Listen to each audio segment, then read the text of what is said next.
and welcome to the Craft Beer Corner. For today's beer review, we're jumping into a beer from New Image Brewing Company out of Arvado, Colorado. And today's beer in question is called Intent. It is a barley wine that has been barrel aged and also finished on different woods. So specifically bourbon barrel on this one for 28 months. And then it was finished on sugar maple and char number 3 American oak. This one clocks in at 15.86% ABV. So a very high ABV indeed. This I did get from Tavour, as I have gotten all of my New Image Brewing Company beers. So we've got us a nice white, clean, wax dipped bottle. Very clean design on the label, though if you didn't know the beer was named Intent, I'm not sure you could actually read it. It's got a very fancy script. I had to check my Tavour receipt. Nonetheless, we're going to get this scored with the pointy edge of our bottle opener, as always, right under the edge of the cap. All right, so the wax on this one was very, very thick indeed. That took quite a minute to get off. It did have one of these technically easy pull tabs, but the wax was buried on this bottle so thick I couldn't even access it. So I just had to muscle my way through with my bottle opener. Nonetheless, we got the wax off, so let's get this cracked. All right. Perfect. We'll get this poured right in our nice stout glass that does work well for barley wines. Getting that poured right in. Ooh, we got a dark barley wine here today. Didn't anticipate that. Pleasantly surprised. All right. Quite active in terms of carbonation. It's going to rush up to a little bit of a head. I don't expect this to hold but a few seconds. So let's get right up over this. Wow. Yeah. You can really smell the bourbon barrel coming strongly off of this one. And it does have a lot of classic underlying, potential aromas you might find in a barley wine. On this one, there's figs and dates and plums.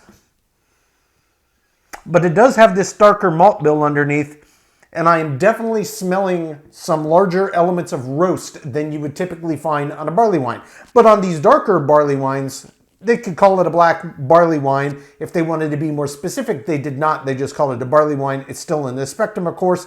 It is one of the colors for a barley wine, but yeah, they easily could have. So that extra richly roasted malt absolutely makes its presence known in the flavor or in the aroma profile on this beer.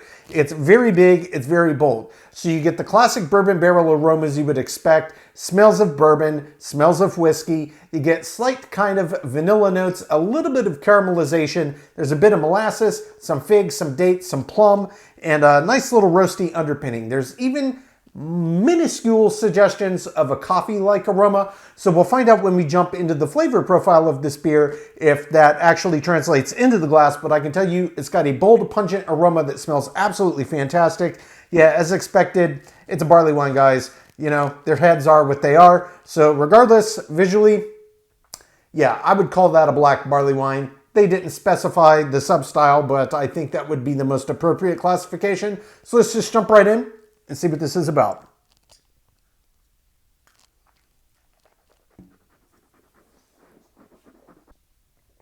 Ooh, that's a big beer. That's a big, tasty beer. So, before we get into this delicious flavor profile, let's talk weight, let's talk texture. The body on this feels a nice, full, medium, heavy. I would maybe potentially suspect it could have gone full on heavy. It's not. It's a big, full, medium, heavy, but it's not as oppressive as some. Granted, it's pushing 16% ABV. A full top-end medium heavy is perfectly within expectation for this beer style. Indeed, some don't even have this weight presence, so I really like that it has it there. It lets you know you're drinking a nice, big, high ABV barley wine.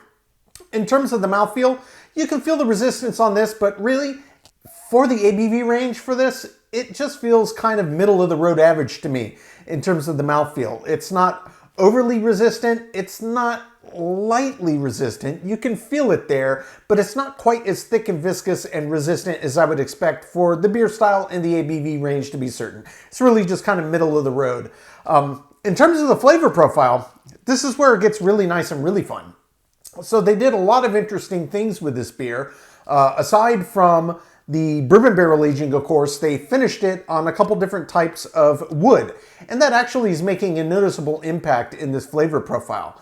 So the first thing that I got when I swallowed was, even before I started to get the bourbon, was that classic kind of fig and date and caramelized sugar and plum kind of fruity accents coming out. There's also quite a bit of raisin on the flavor profile of this one. It's really nice combination of these classic barley wine flavors you might expect.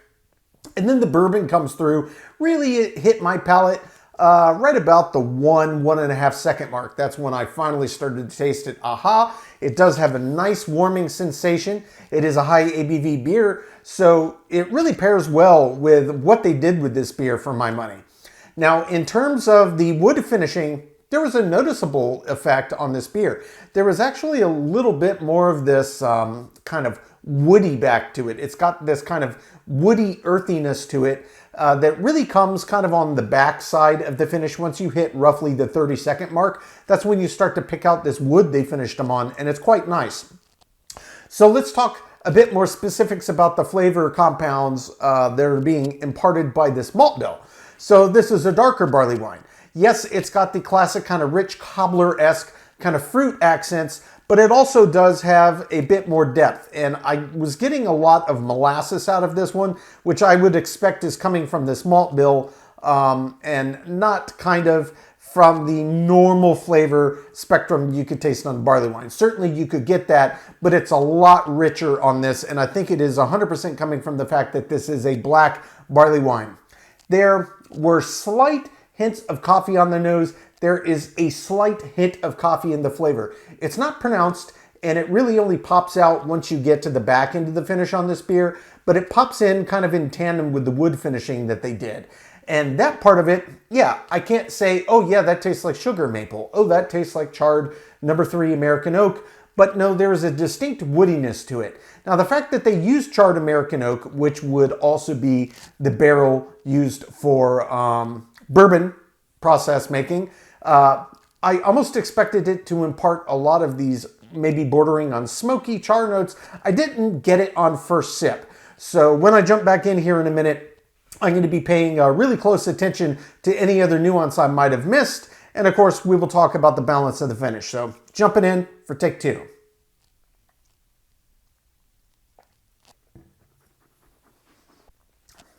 Big burst of flavor. Plums, dates, figs, raisins, prunes, even touches of apricot. Then the bourbon starts to come through. Get that nice warming sensation as it goes down. Opens up to these really nice, almost creme brulee like caramelized sugars, little dancing vanilla notes, some kind of caramelized brown sugar. It's really quite nice. Then once you get to about the 3-4 second mark, when that first intensity settles down a little bit and it just starts to plateau, that's when the underpinning of the roasty malt bill really starts to open up into its own. There are even underpinnings of these kind of chocolatey notes. And I do mean chocolate, not cacao, because it's got all of these kind of nuances of, you know, perceived sweetness. The kind of cacao side of this actually comes off tasting a lot more like chocolate to my palate. It got this nice molasses underpinning. It's very rich, deeply dark caramelized sugars. Again, it starts to open up into these slightly woodier notes once I think we're roughly about the 30-second mark again. And that's when it starts to really kind of pop in this slight suggestion of a coffee-like flavor as well. So yeah, I got most everything, just a couple different fruit that kind of popped in on the re-intensification second sip, namely kind of the stone fruit in the background. But it's very nice. This is a very classic barley wine. And it's not as richly roasty as some of the black barley wines I've had. Indeed, it's leaning into kind of the sweeter side of the caramelization kind of notes and the kind of fruit cobbler-esque type profile, which kind of, especially being that it had both bourbon barrel aging and charred oak No. 3 in here, I thought I might get a lot of almost underpinning of smokiness and char. I'm really not getting that. Where it finishes with these kind of wood accents, it's very much just a natural woodiness. And the sugar maple, I can't really say, oh, that tastes like sugar maple, but you can definitely tell oak when you taste it. And it does taste of oak.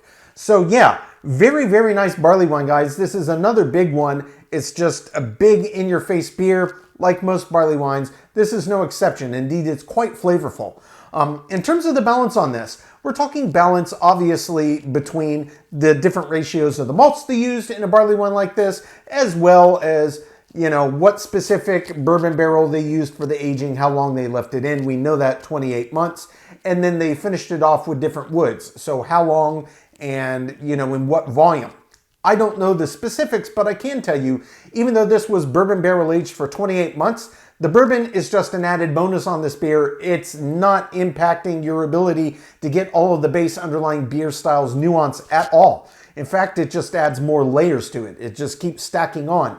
The same is true of the wood finishing. Granted, it does take roughly about 30 seconds after each sip to really start to open up to those nuances. It's quite clear and present. And the balance on this, for my money, is top notch. They really did a good job, especially considering how many different things they did to it. It's really, really nice, and all of the independent kind of flavor nuances have their own voice. They're not getting buried at all.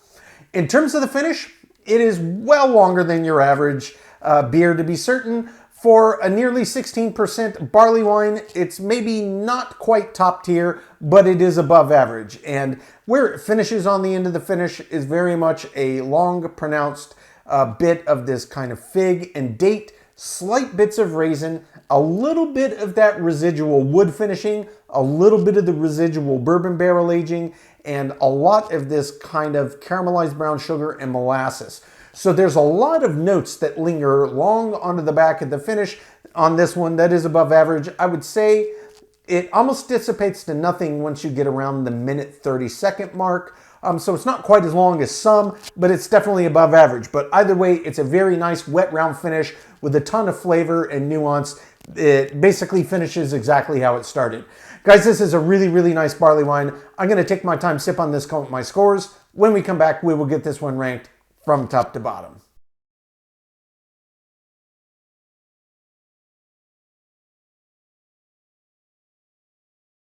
All right, now that we've gotten to enjoy this beer, we're going to get it ranked. This was New Image Brewing Company's Intent, a black barley wine clocking in at 15.86% ABV. This one was bourbon barrel aged and then finished on sugar maple and charred American oak number 3, New Image based in Arvada, Colorado. So guys, this was a really, really nice beer. It was big, it was complex, it was bold, in your face, very, very pungent aromas and flavors alike in this beer. And in general, I really, really liked it. But let's just go through the scores because there's a few where it fell a little bit short, but in general, it did quite well. So starting with the aroma, big, bold, pungent, exactly as expected. Add a ton of the classic, potentially expected aromas you would get in a barley wine, but then it had some additional nuances to it that were really quite nice and unexpected. The aroma does get a 10 out of 10. For the taste, I absolutely love this. Big, bold, pungent was the name of the game. And just like with the aroma, it had some other subtleties and nuances in it that you don't normally find. And yes, a lot of that did come from this additional, 2 different woods that they finished it on, but also the fact that it was a black barley wine subtype, so it had some other additional kind of flavor profiles from those more roasty malts. But it was absolutely delicious. I did give the taste a 10 out of 10. For the body, this was a big, strong, full, medium, heavy, but not quite top tier for me. For pushing 16% ABV on a big barley wine, I would expect a full-on heavy body. It only missed it by a hair, though. I give the body a 9 out of 10. For the mouthfeel, on the other hand, yeah, you could feel the resistance, but it was really just kind of average for the style. It didn't have quite the viscosity that I was hoping for given the ABV range, but it wasn't lackluster. It wasn't bottom end of the scale, it wasn't top end, it was just middle of the road. The mouthfeel, I did give a 5 out of 10. For the finish on this was absolutely longer than average. And yes, of course, big, bold, pungent barley wine that was finished on wood and also barrel aged, you might expect it. But given the ABV range and the intensity of flavor, I did expect it to last a little bit longer. That being said, it was above average and the finish does get a 7 out of 10. For the head and retention, look, it's a barley wine poured at home, guys. It is what it is. It formed one, it stuck around about as long as I expected, which is not very long. It is what it is. Barley wines are all over the map. Head and retention gets a 2 out of 10. For the appearance, it was great. This was a beautiful barley wine right in the color spectrum. And of course, being a black barley wine, it did look indeed pitch black. Appearance gets a 10 out of 10. For the balance, on a beer like this, with all these, other things they did with it, it's really a balance between the ratios of malts as well as the specific barrel, how long they left it in, and the same for the volume and length of time on the wood finishing. Whatever their, kind of outlay plan for this beer was, whatever they did worked beautifully. The balance gets a perfect 10 out of 10.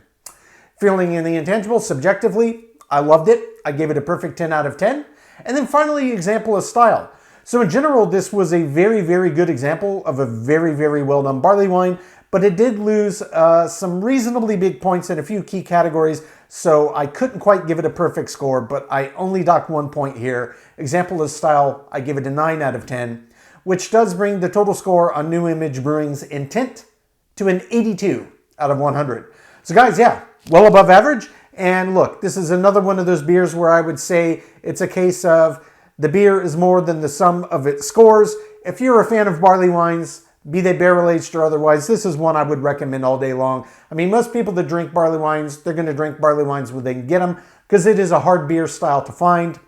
And that's where Tavour comes to the rescue consistently. They always are dropping barley wines in the mix for my fellow barley wine fans, and it's just a beautiful, beautiful thing. This is one I would definitely recommend. I've had great beers from New Image. This is another in quite getting into a lengthy lineup here. If you like barley wines, absolutely see if you can seek this one out. Folks, that's today's review. As always, I do sincerely appreciate you tuning in today. Please don't forget to like, comment, and subscribe. If you want to stay in the loop when our videos go live, just toggle on your notifications by hitting that bell icon. Until next time, keep it beer, keep it craft. We'll see you on the next one. Cheers.